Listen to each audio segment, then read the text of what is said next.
This presentation is about search engine optimization, SEO, getting your website found. So first, what is search engine optimization? It is abbreviated to SEO, and you'll hear about it a lot in industry, referred to as that. And what it is, in effect, is getting the best ranking you can in a search engine. So for instance, if you're looking at the Google search engine, you really want to get your website on the first couple of pages of that, because if you think of anything you've looked for recently using a search engine, how many of you have looked beyond the first 2 pages? Usually the only reason you would do that is if you're after something incredibly specific. You know what you're looking for and it's just not coming up. But mostly if people are looking generally for a product, a service or a topic, they will stop on the first page or the second page. So how do you get a better ranking in a search engine? Well, SEO is calculated using a very complex algorithm, and that algorithm is secret. And it is secret because people used to, and still do quite frankly, try to game the system. Because if you think of how much extra traffic a website gets, that by being on the first page of Google, that translates into dollars. So it's a very lucrative area, and there is a lot of incentive to game the system to get a website onto the front page. So these search engines tend to keep their algorithm a little bit secret, though they do make some things very public. It's based on multiple factors, and it's designed to make the web better for users. So the parts of the algorithm that make the web a better, more usable, more accessible place, the search engines are quite open about that they reward. The idea of these algorithms is to punish bad web design practice and reward good web design practice. So some of the practice that you're awarded for: good usability and accessibility. Now, it makes sense for a search engine to want to do that, because if your searches always result in absolute rubbish, you're going to stop using that search engine pretty quickly. So they want to make sure that you're finding the websites you're after and that they're giving you the best quality websites in that genre. You're rewarded for using HTML tags properly, because they don't think that users want a broken website to go to. Also using alt attributes for screen readers, because it makes the website far more accessible to people with disabilities, but it also adds extra information for the search engine, because you can have keywords in those alt attributes that help direct people there. But it's one of the ways that you're rewarded also for using HTML tags properly, because to use an image tag properly, you have an alt attribute. If you leave that out, you're not using the HTML properly. Only having one H1 tag per page. Now that's good information design, it's a good information structure, but it also helps bots know what the most important heading is on the page, and that can help them understand what the page is about and help them tell the users what that page is about. Also, if your site is linked to by trusted websites. Now, back in the early days of the web, they had these things called web rings, because the search engine algorithms were not as sophisticated back then. In fact, they were quite clunky and easy to cheat. And so a lot of websites knew that it was based on how many other websites linked to you. And it didn't really have a formula for saying whether it was a reputable website or if it was just some person who put up a website about how much they're a fan of Star Trek. And so basically what people would say is, I've got a website all about my fandom of Star Trek. You have a website all about how much you love Star Trek. How about we link to each other, and it will improve both of our rankings. So that's how it worked in the olden days. Fortunately, they've stopped that, so you don't see these web rings happening, but you are rewarded if a trusted website links to you. So for instance, if Desktop Magazine or SitePoint or another one renowned for design or web design links to your site, it actually does boost your ranking, because the algorithm says, hey, if a trusted, well-used, popular site is linking to this site, then that site also must be useful. Another thing you're awarded for is by having security. So you probably noticed the little lock in the corner of the screen. That indicates there is a secure sockets layer, or SSL certificate, which encrypts the website. Google in the last couple of years wanted everyone to move to that to make a more secure web. So it started rewarding people for having the SSL lock in the corner of the browser. And as a result, most websites now have that. In fact, a lot of the browsers will warn you if you are on a website that is not protected using SSL. You get punished for bad practice. Oh my goodness, there was such bad practice in the 1990s and early 2000s because the algorithm was so poor that you really could game it easily. So one example is spam content. Now, people search the web using keywords. So what they used to do was load up a web page full of keywords about everything, about tree chopping, about buying fish fingers, about cars, about any topic you can think that people would search for. Whether there was any relationship to each other, they would pop it on the page in the hopes that someone would drift by. Why would they do that? Well, because a lot of the time they put advertising on the page, and so they could say to advertisers, well, we get this much traffic per week, not sort of telling them that the traffic was sort of brought there unethically and the people weren't actually looking for what was on that page. So it would have a lot of irrelevant keywords. Another thing that they used to do was copy content from other sites and just paste it on their own website. And you get punished very severely for that. It's one of the reasons that we are going to assess you on having original content. If it's copied from elsewhere, it's plagiarism, but also you will get punished by Google. I had a client who I designed a web for, and this is going back many, many years. And he decided to do his own bit of promotion around the web. So he was going to all different forums, just copying and pasting parts of his website onto discussion boards and everything, and then linking back. And within a week of doing that, he sent me a panicked email saying, I've just got an email from Google saying I'm blacklisted. What's going on? And I read through the email and I said, have you been pasting content everywhere? And he said, yeah. And I said, yeah, they can detect that. They can detect copied content. And the moment they saw that there was a pattern emerging, they thought you're a spammer. So I got him to go around deleting all that extra content and sent a grovelling apology to Google, and he got his website listed again, and he learned his lesson from that. So that's why we won't let you copy content from other websites, because you do get punished very severely for it. And there's many other black hat or evil search engine optimization techniques that they used. Another one was having all of these ridiculous keywords all over the page, but in white text on a white background. So people wouldn't realize that they were hidden there, or having it in like 1-point font hidden in another corner, and silly things like that. But it was ways to cheat the system.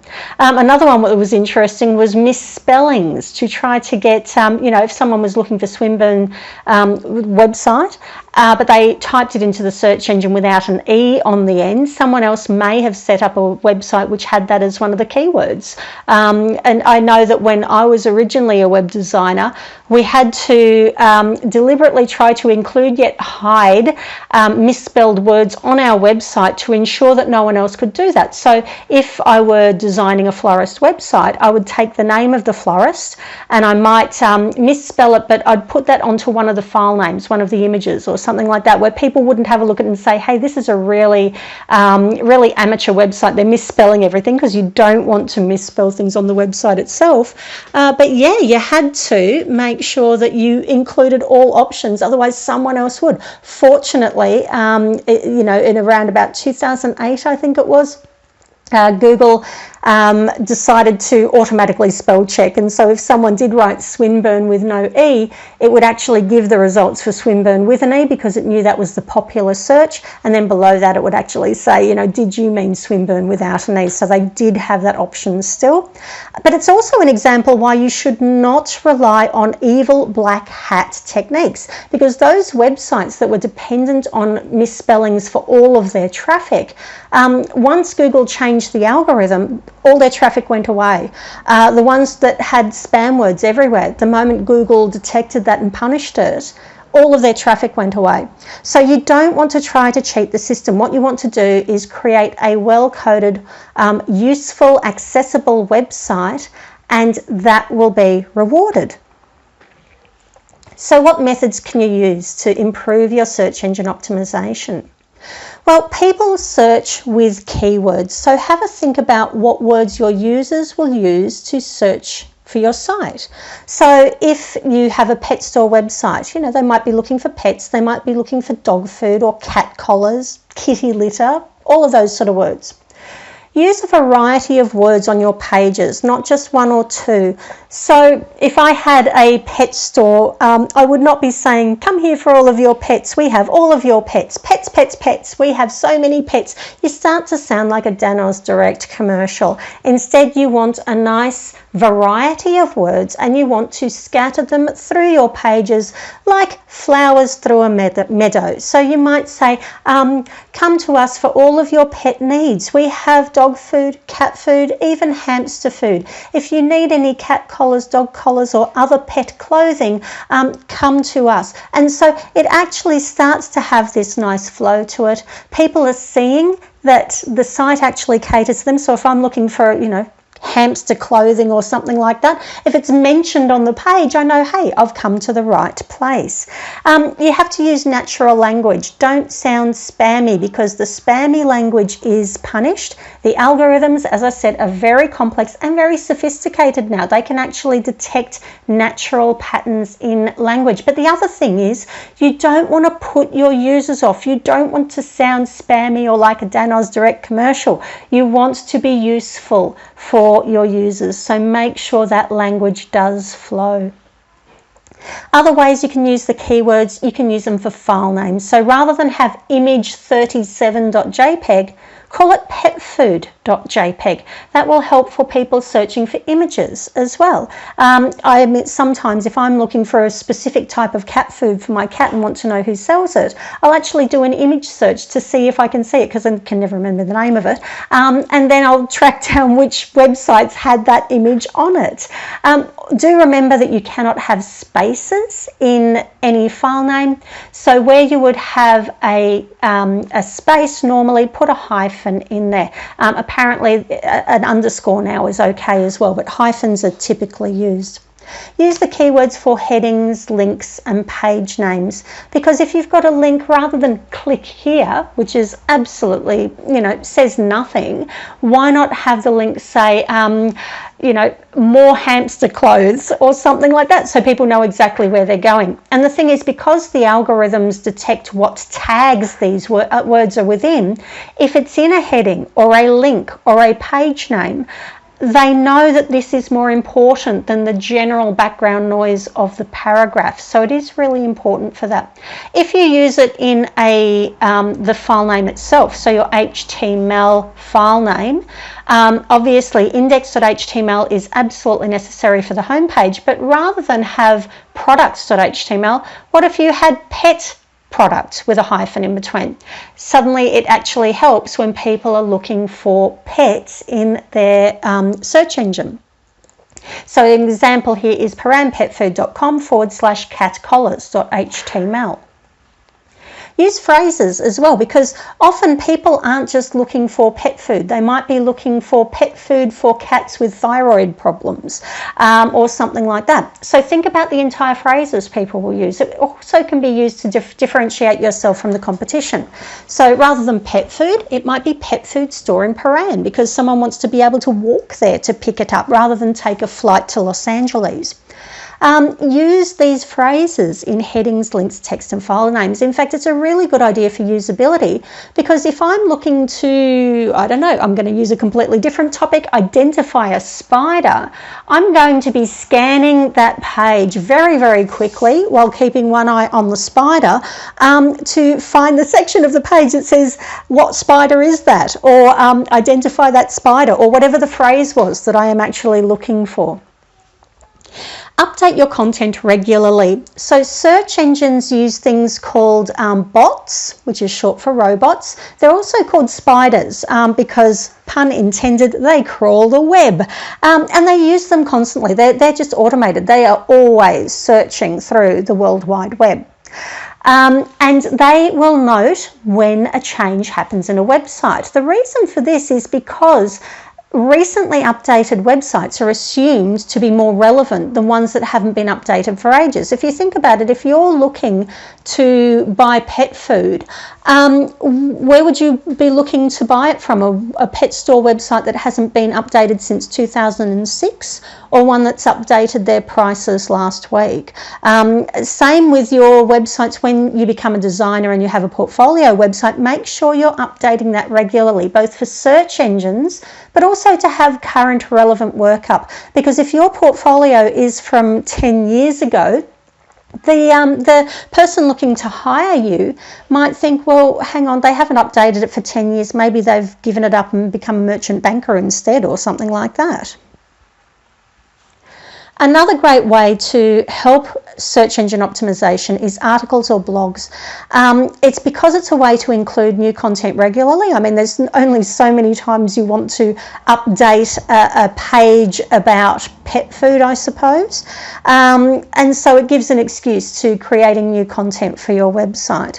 It also shows expertise and gains trust. And as a designer, I do recommend you start putting articles up around the place, just so that people know that you know what you're talking about, and you can start building that community online. It gives other sites a reason to link to yours. If you think about it, why would Desktop Magazine link to your portfolio site? Is it because you have a piece of work that is absolutely magnificent, in which case, yeah, there's some current content you've put up? Maybe it's an article you've put up about why justification of body text is a really bad idea, or some area that you are passionate about in design. It's a great idea to start writing about that now, because you might think, well, I'm just a student, but the thing is, you can explain these things to other students in a way that lecturers struggle with, quite frankly. I've been teaching web design for nearly, 10 years. I've been doing web design for 20 years. Sometimes it gets a little bit tough to remember what it was like not to know all of the different tags and this, that, and the other. And so, in fact, often it's a beginner who can explain it much, much better than I can. And lastly, with articles and blogs, there's a good opportunity for more keywords and phrases.